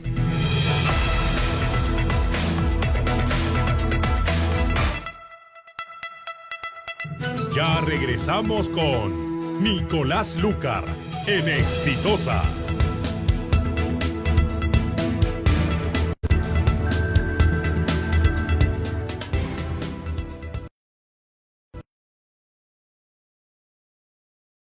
En medio de tanto escándalo, todos nos preguntamos, ¿el Perú puede cambiar? El Perú podrá lograr solo un cambio muy profundo si elegimos buena gente en lugar de los corruptos. Para cambiar a las instituciones, primero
recta final. El informe final del caso Lavallato se verá hoy en el Congreso. Son 11 los proyectos que presentan indicios de corrupción por parte de la constructora brasileña Odebrecht y funcionarios peruanos.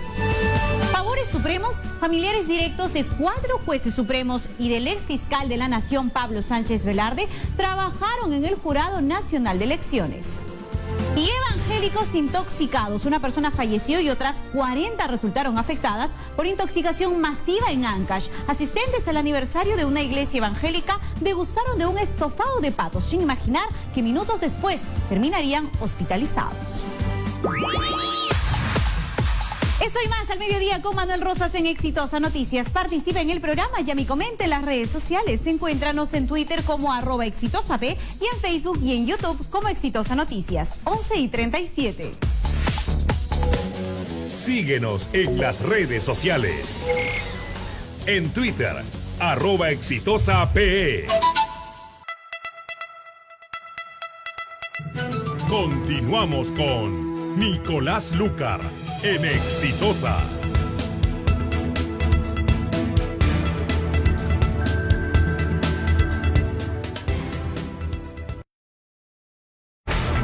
Recuerde que este programa llega a ustedes gracias a nuestros auspiciadores. Estudiar en la Universidad Peruana de Integración Global UPIC te permite trabajar en lo que te apasiona con sus 5 carreras profesionales: Ingeniería de Sistemas, Marketing y Negocios Internacionales, Enfermería, Derecho y Ciencias Políticas e Ingeniería Civil. El examen de admisión se realizará el día 30 de septiembre. Para informes e inscripciones puedes llamar al 275-0500. Repito, 275-0500. UPIC, excelencia académica para un mundo globalizado. Y este es otro mensaje de nuestros auspiciadores. King Cronuts, el café que rompe con lo tradicional, renueva lo artesanal y mantiene ese toque hecho en casa. Te invitamos a que pruebes nuestras originales Cronuts, la fusión perfecta entre un croissant y una donut, además de hamburguesas, ensaladas, helados y más. King Cronuts Café. Visítanos en cualquiera de nuestros 3 locales: José Leal 1494 en Lince, Enrique Palacios 370 en Miraflores y Javier Prado 6210 en La Molina. Pide tu delivery llamando al 471-0527. 471-0527. Síguenos en el Facebook, te esperamos. Y estamos ahora sí con Ernesto Gamarra, que ha vuelto al protagonismo un poco por mi culpa, ¿no es cierto? Sí, por de alguna culpa. manera. Por la tuya y por la de Mávila Huerta, porque Mávila Huerta saca hace unos días, no sé por qué razón, una entrevista accidentada que tú tuviste con Valentín Paniagua. Y en esa entrevista tú dices, Ernesto Gamarra, que coordinaba con Vladimiro Montesinos a través de Alberto Venero. No, lo que digo es que era una persona intachable, pero que ahora resulta que estaría involucrado. Y dices, coordinaba. Yo, bueno, después se fue aclarando, claro, porque inicialmente se dijo eso, pero después se fue aclarando, Nicolás. Yo a Montesinos nunca en mi vida lo he visto personalmente. ¿Tú nunca estuviste en las oficinas del CIN? Ni por teléfono, ni nadie del CIN. No tenía ninguna vinculación, no sabía ni dónde quedaba el CIN. Pero a mí me condenan. Y me condenan en base a una prueba falsa. Los vocales que me condenan en la sentencia dicen, Nicolás, que yo recibí $3.000 para desviar una investigación que se estaba llevando a cabo en el Congreso. Yo probé que esa investigación no existía, que era mentira la prueba. Y sin embargo, la condena y la sentencia así lo decían. Pero estos 3 vocales que a mí me condenan, y esto te lo digo porque viene a colación de todo lo que está ocurriendo ahora, los 3 vocales que a mí me condenan son Palacios, Balcázar y Cabanillas. Y los 3 luego, no por mi caso, sino por otros casos, son destituidos del Poder Judicial. En el caso de Palacios Villar, tú recordarás, es el caso de los chifles.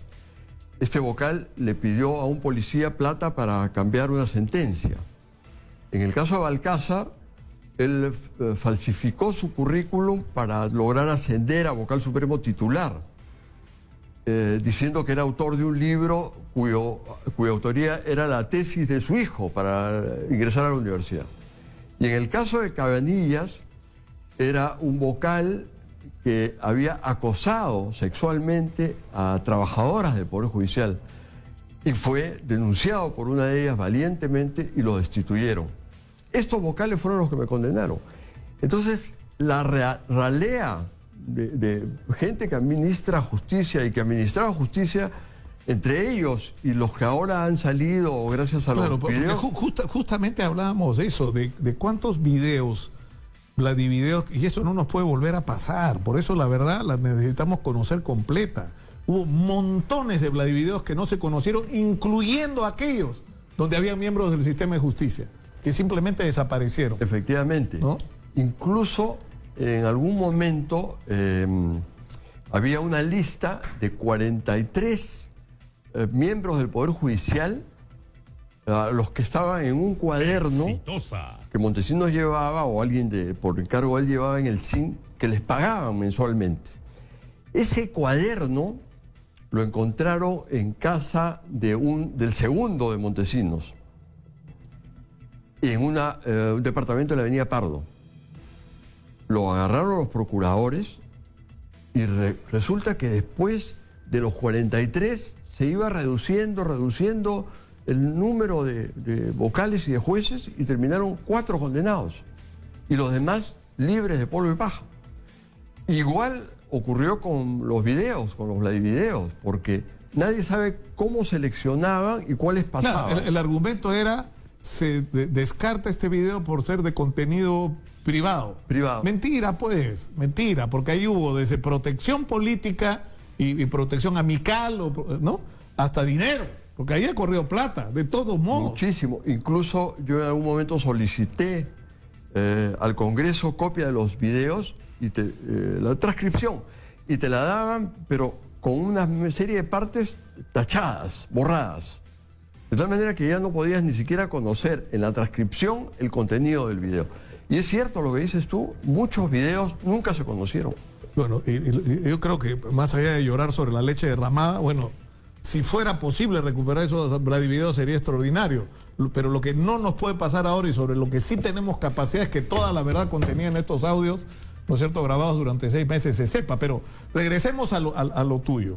Es decir, contigo ocurre una situación de la que muchos después se han arrepentido, ¿no es cierto?, de la situación en la que te pusieron. Un ex procurador. A ti te convocan a una reunión en ese momento. Tú eras congresista. Y tú estabas en Acción Popular en ese momento, o en el Frente Independiente, en el Frente Independiente Moralizador. Sí. Ya, a mí me invita un amigo a su oficina en el Callao.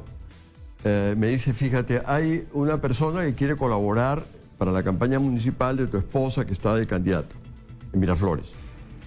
Después de, digamos, alguna, no resistencia, sino demora de parte mía, pues claro, esas ofertas, Nicolás, se producen muchísimo durante las campañas, ¿no? Entonces yo no le di importancia. Llegué a ir a su oficina. En su oficina le pregunto, ¿quién es el que va a donar? Se puede decir quién es, ¿no es cierto? Fue Manuel Tafur. Manuel Tafur, que había sido diputado de Acción Popular. Conmigo, así es, muy amigo. Incluso había reuniones donde nos juntábamos, los exdiputados de Acción Popular con frecuencia. Entonces llego a su oficina, le pregunto quién es, y me dice, es Luis Venero. Entonces le pregunto, ¿y qué tiene que ver este Luis Venero con Alberto Venero, que ya se le mencionaba en algunos casos? Y me dice, son hermanos, pero Luis Venero es vicepresidente del Comité Textil. En la Sociedad de Industrias. De la Sociedad de Industrias. Él se dedica a otras cosas, a confecciones. Y que está, en buena cuenta, agradecido porque tú has luchado por que no se importe ropa usada. Y eso lo favorece por la competencia. Llega este señor Venero, me lo presenta, Luis Venero, me lo presenta, hablamos de un montón de temas, y en un momento me dice, mira, acá hay una plata para la campaña de tu esposa. Por favor, cuéntala. Yo le digo, no, por favor, ¿por qué voy a contar si es una donación? Guardo la plata, y eso lo habían filmado. Todo eso está grabado, es decir, se había montado toda una operación. Por el coronel Guamán. Incluso está en el video la parte inicial, donde están preparando todo el ambiente, el coronel Guamán y otras personas diciendo, tú te vas a sentar acá, tú te vas a sentar acá, tú tienes que preguntarles. Claro, pero digamos, lo que eso acreditaba es que tú no eras parte, digamos, del entorno de la gente sobre la que tenía influencia Montesinos, y querían tener algún material que pudiera ser usado en contra tuya en determinado momento. Así es, pero no lo utilizaron nunca ellos, porque probablemente no les parecía que podía servirle. Hay incluso un video un video, Nicolás, que se difunde, donde están conversando Joy Guay, Montesinos y Lucha Cuculiza en el CIN. Y empiezan a hablar, estoy hablando del año 99, de los enemigos del gobierno. Y mencionan a Javier Díaz Canseco, a fulano de tal, y me mencionan a mí. Y alguien de ellos, no sé si Joy Guay o el propio Montesinos, dice, sí, ese es uno de los peores que hay ahí en el Congreso, porque todo el día nos jode con no sé qué, con no sé cuál. Entonces, ¿qué cosa tenía yo que ver con ellos? Nada. No lo conocía Montesinos, nunca lo vi, nunca traté, incluso la ¿Y cuántos años estuviste preso? Casi 2 años. ¿Y el final de la historia cuál fue? ¿Al final te han absuelto? No. Yo salí porque cumplí 1/3 de la pena por este sistema de la semilibertad. Incluso quisieron impedírmela. Habían dado una ley para que los beneficios penitenciarios no se apliquen claro, en algunos casos. Que se modifiquen, se ajusten o no se apliquen, ¿no? Y tuve la suerte de que para forzar la figura de que yo no saliera, incluso habían falsificado un informe del tiempo que yo había estado detenido. Pero eso lo descubrieron. Ahora, lo que resulta, a estas alturas te debe resultar a ti perturbador, es que, o sea, hay gente que debió ir a la cárcel, hay gente que sí estuvo en las oficinas de Montesinos, que sí recibió dinero, que sí recibió prebendas, que estuvo involucrada y que no pasó nada. Nicolás, yo te ni cuento... siquiera conociste los videos porque los desaparecieron o los vendieron o quién sabe qué. No, hay casos peores todavía. Yo recuerdo gente que estuvo 1 o 2 días en San Jorge y tú te sorprendías y de repente ¡pum!, ya no estaba. Había salido en libertad. Incluso gente, Nicolás, que llegó hasta la entrada, llevado por la policía, por orden de un juez, y que ya no lo volvía a saber porque antes de que entraran a a los ambientes de San Jorge, a donde estaban las celdas, se los habían llevado. O sea, imagínate si había gente que podía arreglar eso, ¿cómo no iba a haber gente que arreglaba, ya no solamente a nivel de los Vladivideos, para que no se difundieran, sino a nivel del Poder Judicial, para que no los sancionaran? Lo peor de todo ha sido gente que se ha envuelto, ¿no es cierto?, en la bandera de la lucha contra la corrupción. Bueno, después hemos visto todo lo que ha pasado. Y era gente que estaba ahí, que fue parte de eso. Sí. ¿No es cierto? Ya sí. El nivel de perversión que supone esa actitud ante la sociedad, ¿no es cierto? Mira, tú has sido parte de eso, acusas a otros de ser parte de eso, o sea, atacas a otros, casi disfrutas que otros estén presos y sean maltratados por eso, cuando tú has sido parte de eso, o sea. Sí. Y después mucho deja de ser reciclado.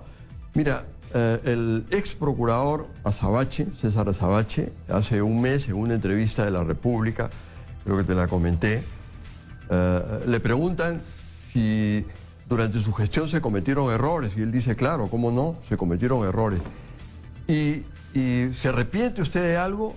Y él dice, nos arrepentimos de lo que pasó con Ernesto Guanarro. Lo reconoció hidalgamente. Eso originó, Nicolás, que yo buscara una reunión con él. Me reuní con él y le dije, bueno, ¿qué pasó?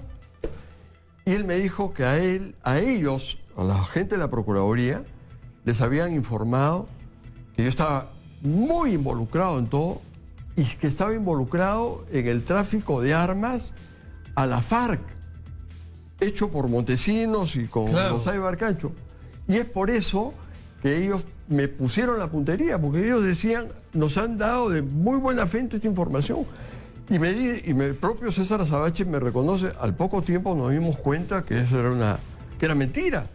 Pero ya tú estabas procesado, ya estabas fregado. Bueno, yo te agradezco por haber estado acá, Ernesto, que te haya servido para desahogarte por lo menos. Sí, Nicolás, pero yo quiero terminar porque hay una cosa que me ha alarmado mucho. Esta declaración del presidente de la Corte Suprema de ayer dice que, como en el Callao, hay otras 14 cortes en el Perú en la misma situación. Y como tú comprenderás, el señor Prado no se puede haber dado cuenta en una semana que esto estaba ocurriendo. Él tiene que saber esto desde hace meses ¿Y cómo es posible que recién el país conozca de esta situación? Esto es un escándalo, Nicolás. Bueno, pero es un escándalo que se ha estado denunciando sistemáticamente y sinceramente lo hemos hecho acá, cuando se ha denunciado el comportamiento con respecto, es decir, en algún momento hablamos de la primavera anticorrupción que hubo por el tema de los alcaldes y gobernadores regionales corruptos. Y dijimos que lo que no nos podía venir después de la primavera anticorrupción era el invierno de la impunidad, ¿no es cierto? Y ese invierno de la impunidad ocurrió, porque los procesos no terminan hasta hoy, porque las penas o las solicitudes de requerimiento se reducen, porque está en libertad gente que no debería estar, y todo eso ha ocurrido porque el sistema en el Ministerio Público y en las Cortes, en la mayor parte de las circunscripciones del país, son parte de los aparatos de corrupción. Y es bueno que digas lo del Ministerio Público, porque se ha concentrado todo en lo del Poder Judicial, pero en las fiscalías ojalá tengamos oportunidad de hablarlo. Hoy día están destituyendo 3 fiscales en Piura, y eso debería ser el comienzo. Bueno, Nicolás, pero es que era una burla, porque tú te quejabas de un fiscal que había cometido prevaricato, y si lo sancionaban, la sanción consistía en 3 días de multa. Entonces, algún día espero que me invites. Pero por supuesto, para ya no hablar de este tema, sino hablar de lo que está pasando hoy del futuro, Ernesto. Un gusto. Encantado, gracias. Nos vamos a las redes sociales. Judy Rodríguez, ¿qué dicen las redes? A nuestro interrogante del día de hoy, por favor. ¿Cómo estás, Nicolás? Buenos días y buenos días también a toda nuestra audiencia, a nuestros seguidores en las redes sociales. Ahí estoy, buenos días, buenos días. Ahora sí, vamos a revisar rápidamente los comentarios en las redes sociales. El próximo alcalde de Lima debe revisar los contratos de los peajes suscritos por Villarán y Castañeda, la portada del diario Exitosa. También vamos a revisar el primer comentario en el @Exitosa. Bueno, ese es en el Facebook, Exitosa Noticias. Marcos Chumacero nos dice, no hay nada que revisar. Esos peajes son producto de la corrupción y el contubernio. Deben ser demolidos y procesados los exalcaldes, incluido también el mudo. Joan nos dice, claro que sí, pero es obvio que no lo harán, y si lo hacen es porque el fin del mundo está más cerca que nunca. Por otro lado, ¿qué opina nuestro seguidor? Quirolo nos dice, revisar todos los contratos para ver cuánto se llevó el mudo, y Carlos Alberto dice, deben anularlos, borrón y trato nuevo, nada de cuenta nueva, sino un trato nuevo con los concesionarios. Y Carlos Eduardo nos dice, solo revisar, ¿de qué vale? Hay que cambiarlos. Todos queremos nueva o más transparencia en todo caso en los contratos de los peajes en nuestra capital, que al parecer no solucionan incluso el intenso tráfico que se presenta todas las mañanas en nuestra capital. Nicolás. Muchas gracias, Judy, por la información, como todos los días, muy gentil. Y está con nosotros el profesor Edgar Tello. Él ha sido protagonista de la huelga magisterial el año pasado. Debo decir, y esto es una opinión absolutamente personal, que me ha parecido uno de los dirigentes más serenos, más equilibrados, con un manejo más responsable de la situación tan compleja que nos tocó vivir. Él ahora es secretario general del SUTE Lima Metropolitana, que corresponde al sector del magisterio ligado al profesor Pedro Castillo Terrones, ¿no es cierto? Así es. Muchas gracias. ¿Qué es lo que está pasando, Edgar, con usted? Entiendo que lo están sancionando. Bueno, al respecto, nosotros hemos siempre pedido al gobierno, y ustedes son testigos de que también ha intercedido para pedir el diálogo. El gobierno y el ministro de Educación ha dado diálogo. O sea, un gobierno democrático dialoga. Hemos predispuesto para dialogar, pero mientras pedimos diálogo sin soluciones, por otro lado están reprimiendo. Entonces ya prácticamente eso ya no refleja un Estado democrático, sino parece una dictadura. Hoy, por ejercer el derecho de huelga el año 2017, me acaban de notificar el día viernes sancionándome 31 días. O sea, es decir, no se está respetando el debido proceso, el derecho constitucional, la sentencia del Tribunal Constitucional. O sea, dice que faltó los días 12, 13, 17, 18, 19, 20, 21, 24 y 31 del mes de julio, haciendo un total de 9 días, sobrando elementos de prueba, copia de los partes de asistencia. Esos eran los días de la huelga. Claro, desde el 12 de julio hasta agosto. Que además, ¿no?, se hizo un proceso de recuperación de esos días de huelga, ¿no es cierto? Así es, como compromiso del magisterio se recuperó, y que algunos maestros hasta la fecha no le pagan, ¿no? Pero, lejos de dar ese diálogo con resultados, con soluciones, estas son las pruebas del gobierno democrático de diálogo y reconciliación nacional, que está reprimiendo con sanciones, pero el problema es que acá hay una contradicción entre el discurso del ministro Alfaro, del ministro que va en el sentido de abrir los canales de diálogo para encontrar soluciones, y este tipo de medidas, porque además si extendemos este tipo de posición, ¿cuántos más? ¿Qué? ¿Habría que sancionar a 200.000 maestros? En el Callao han notificado a 300 maestros. En San Juan del Lurigancho, acá en Lima, a otros 300 en proceso de apertura de instauración de proceso administrativo. En Loreto, San Martín, en Junín, instaurando proceso administrativo, e incluso el fiscal también yendo a la parte judicial pidiendo a 4 años de cárcel para maestros que han ejercido el derecho de huelga. En Huancavelica también, de alguna manera, han instaurado proceso, han pretendido sancionar. Entonces, ¿a dónde quiere llevar el ministro? Claro, pero eso es lo que no entiendo. Si parte del acuerdo para el levantamiento de la huelga fue que los días que se habían perdido en la huelga se iban a recuperar, eso supone que se ha llegado a un acuerdo de compensación y por tanto no se tendría que aplicar ninguna sanción como esta. Es una contradicción. Así es. ¿No es cierto? O sea, el haber firmado una cosa y hacer otra. Claro, se recupera, la mayoría de maestros ha recuperado el plan de recuperación de clase del 2017, que le han pagado alguna parte y a un sector todavía falta cancelarle, pero sin embargo responden ahora con estas medidas represivas de instauración de procesos administrativos. Ahora, esto está dirigido, es decir, porque yo insisto en esto. Si se aplicara este principio de todos aquellos que hayan faltado a clases en los días de huelga, a todos los huelguistas nos quedamos sin maestros por un mes y les van a aplicar el mismo criterio, un mes de sanción. En Lima Metropolitana son 80.000, o sea, los 80.000 los van a instaurar y sancionar también a los maestros, solamente en Lima Metropolitana. Pero esto está discriminado, o sea, lo están haciendo contra los dirigentes. Están comenzando contra nosotros los dirigentes y obviamente que esto de alguna manera vulnera pues, el derecho constitucional y entonces... ¿Qué tipo de diálogo quiere el ministro de Educación? Pero de esto han hablado con el ministro está al tanto de que esto está ocurriendo, porque esto, ¿quién lo firma? El director de la Unidad de Gestión Educativa Local número 1 de la UGEL 1, Luis Alberto Yataco Ramírez. Así es. Entonces, en el caso de los dirigentes que hemos ejercido el derecho de huelga el 2017, ¿no? Han vulnerado sentencia de casación, nuestra demanda de improcedencia que está en el Poder Judicial que está por sentencia, opinión del Ministerio de Trabajo que la ilegalidad, aún estando ilegal, no pueden sancionar a los maestros, a los trabajadores, y acá lo dice el mismo Ministerio de Trabajo, ¿no? Habiendo una jurisprudencia, pero prácticamente... Dice, los días de huelga, aun cuando esta haya sido declarada improcedente o ilegal, en tanto no haya un pronunciamiento definitivo sobre la ilegalidad, no pueden ser considerados como inasistencias injustificadas. Y por lo tanto los empleadores no pueden imponer sanciones ni iniciar procesos sancionatorios contra los trabajadores que han ejercido tal derecho. Eso lo dice el Ministerio de Trabajo y acá está nuestra demanda en la vía judicial que está en proceso. Pero más allá de eso, yo quiero insistir en el hecho de que se llegó a un acuerdo. O sea, evidentemente fue un perjuicio que se perdieran esos días de estudio por la huelga y se hizo el trato de que esos días iban a ser compensados con lo que los maestros han cumplido.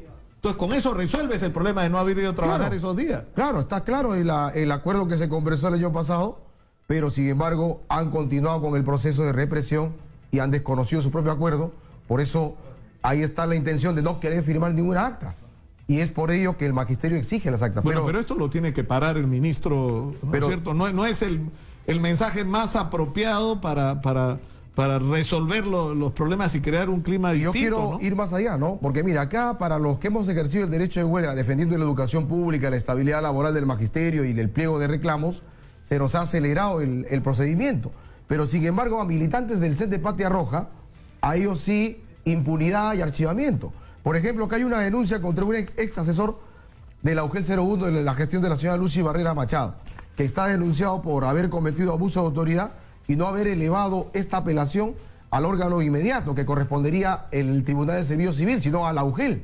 Y ya por ello es una negligencia de función y sin embargo este señor Marlon Hernández, por haber sido el asesor y ser militante de Patria Roja, lo están pretendiendo archivar este proceso. Hay otro caso de un profesor, Gabino Gamarra Cortés, que es también militante de Patria Roja, ha estado más de 15 años en España y se ha reincorporado hace 2 años y no pasa nada. Y hay otro profesor que tiene la misma condición, a él sí no le permiten reingresar al magisterio. Es decir, ¿cuál es el mérito? Ser militante de Patria Roja. El otro caso de un señor Percy Arévalo, ¿no? Denunciado en Villa El Salvador por hostigamiento sexual, de alguna manera maltrato psicológico, lo han reasignado a San Juan de Miraflores, el colegio Javier Herao, reincidente ahí, y también se le pretende de alguna manera limpiar, archivar su proceso. O sea, porque ¿cuál es el mérito? Militantes de Patria Roja. Pero sin embargo hay un maestro, Jaime Mucha Hernández, del Tupac Amaru, que hace 4 años él fue absuelto, pero como no es de Patria Roja, también por un caso de hostigamiento sexual fue absuelto, pero lo reabrieron el caso y lo separaron ese maestro. O sea, ¿cuál es el mérito? Ustedes dicen que hay un trato discriminatorio. O sea, hay una influencia, prácticamente hay un tráfico de influencias aquí. Es decir, y eso solamente los militantes del Centro de Seguridad de Patria Roja. Ahora, en los funcionarios de la UGEL, ¿no? Por compra de limpieza, la directora de la UGEL ha habido, por OSI, ha habido de alguna manera un informe de investigatorio porque hay una falta. Pero sin embargo, todos esos casos, ahí sí no hay celeridad, más bien hay archivamiento. Entonces, creo que de alguna manera, si en la UGEL 1 pasa esos casos de corrupción, de irregularidad y tráfico de influencia, ¿cómo serán las demás UGELs, la ADREL y de alguna manera a nivel nacional todo el país, ¿no? Yo le agradezco mucho a Edgar Tello, secretario general del SUTE Lima Metropolitana, por estar con nosotros, y ojalá el ministro de Educación tome atención a lo que está reclamando. Es decir, cuando se producen conflictos como una huelga, inevitablemente ocurren circunstancias como esta, se pierden días y se hace una negociación al final para compensar el daño que se haya producido, y eso es lo que supuestamente había ocurrido. Entonces no tiene ningún sentido y va en la dirección contraria a la que entiendo pretende llevar las cosas el ministro de Educación, es que resolver las cosas dialogando, pero sancionando a los dirigentes de la huelga del año pasado. Lo único que están haciendo es retroceder todo lo avanzado. Termino por el día de hoy, los dejo con el señor Manuel Rosa. Conmigo será hasta el día de mañana. Muy buenas tardes.